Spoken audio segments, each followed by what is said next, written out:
We're honored to welcome Dr. Frank Ghinassi, who is Senior Vice President of Behavioral Health and Addictions Service Line at RWJBarnabas Health and President and CEO of Rutgers Health University Behavioral Health Care. Good to see you, Dr. Ghinassi. Good to see you as well.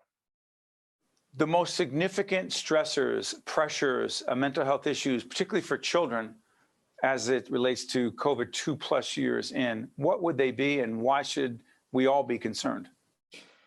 It's been an extraordinarily challenging time for young people, whether it's elementary school, middle school, high school, or college. And I think the stressors have included isolation, social isolation. It's disrupted many of the traditions and rites of passage of many of these young people. Many were denied their graduation experiences. And as you know, socialization among young people is key. They're forming their identities as they begin to separate from parents and from the influence of home alone. COVID has dramatically impacted that. My concern is there will be repercussions of this in the years to come. As we do this program, you're going to see a couple of numbers up on your screen, because it's one thing to talk about mental health, behavioral health, particularly among teens and children. I mean, all of us, but I mean, for as a parent of teens and a very young child, she's our 11-year-old daughter, I will tell you that I just can't imagine how difficult it's been for so many people. I just see it with our kids. So there are a couple of numbers on your screen. And Dr. Ghinassi, why do those numbers matter? People pick up the line, pick up the phone and call. Who's there to help in what way? P.S. RWJBarnabas Health, a longtime underwriter of public broadcasting, including the work we're doing. Yes, that is the information. Go ahead, doctor. So we have trained peer specialists and trained evaluators there. What they can expect when they call is support, active listening, and an attempt to understand the nature of the call and the problems being presented. And then, much more importantly, an opportunity for them to offer solutions. These can be solutions in real time on the phone, or they can be solutions that connect those individuals with community resources and supports. That can include issues that address the isolation, issues that address some of the social determinants of health, whether it's food insecurity or whether it's housing instability or whether it's systemic racism, or it can include up to and including treatment referrals and connections with professionals who can help if those mental health issues move from distress to disorder or disease. Doctor, there's clearly been an increase, and if I'm wrong, tell me, but the statistics I've looked at show there's been an increase in teen suicide, correct?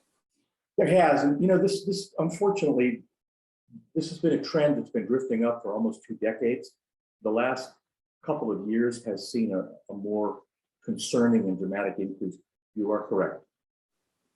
So, for parents worried, concerned, what should they be looking for in their teens for any sign that there's a problem that needs to be confronted and addressed directly for their teen? The first thing we recommend for parents who are worried about this is change in what we think of as baseline behaviors.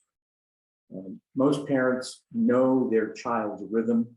They are aware of their child's typical behavior patterns, whether it includes sleep, eating, socialization, verbalization, how they spend their time. Our first recommendation is to look for changes in those baseline behaviors. More of something, less of something. The key indicators that let you know that your child is not behaving the way that you should do. Move it to parents and even older folks. With older people, I notice this, and I know my mom watches us on public broadcasting on a regular basis. I worry about my mom's, quote, isolation. And so my sisters and I and others who care very much about my mother, it's not about my mother, it's about anyone who happens to be older, and we're concerned about their isolation. How serious is that problem, A, and B, what should we be doing to be helpful? I share your concern. Isolation with the elderly, especially if a spouse has passed away or if the children have moved away, has always been a concern. COVID has made that. Did COVID make it worse, doctor? COVID made it far worse. Because for a long time, and you know, now that we're beginning to reemerge from social isolation, or at least distancing completely. Remember, for a long time, that first year and a half, people weren't allowed to visit. And I think that really made it difficult. And remember, too, unlike your teenage kids or even you and me, the use of social media, phones and iPhones and FaceTime, is something that many elderly are not as familiar with. So even that was taken away from them. I do worry about it. And I also worry, as with teens, that it's prevented us from seeing small behavior changes in our parents and elderly patients that could be indicators of declining health or declining mental condition. So that isolation is twofold. The loneliness is one issue, and our lack of ability to monitor their ongoing health in a close and personal way. Last topic I want to bring up: mental behavioral health issues with our nurses, physicians as well, but nurses closest to this pandemic in terms of dealing with patients, their family members. The word burnout doesn't even begin to describe the nurses I interact with and we've interviewed. What do they need? This has been a fundamental challenge throughout this entire period. They need respite. They need people who are able to listen to them. They need the ability to be able to decompress. They need a home environment that allows for both support and downtime. And I think they need an opportunity to be heard. We've recently stood up a nurse-to-nurse line where trained peer nurse specialists are able to take phone calls around the clock from other nurses. It can be anonymous or in person. Listening during a time like this can be a very powerful tool. But I think that ability to decompress and be able to turn off when they come home. This has been a long siege and it's not over yet.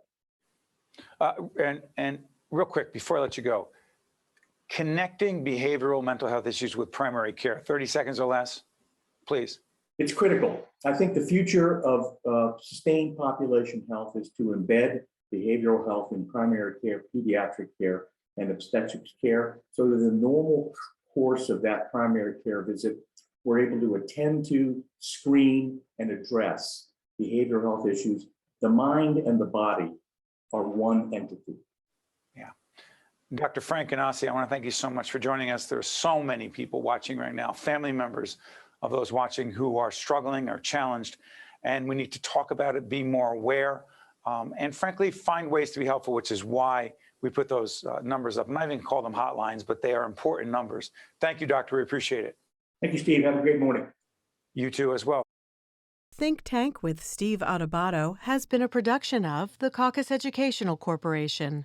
Funding has been provided by the New Jersey Education Association, NJ Best, New Jersey's 529 College Savings Plan, the Turrell Fund, supporting Reimagine Childcare, New Jersey Sharing Network, Prudential Financial, Summit Health, the Robert Wood Johnson Foundation, the Healthcare Foundation of New Jersey, and by NJM Insurance Group. Promotional support provided by the New Jersey Business and Industry Association and by New Jersey Monthly.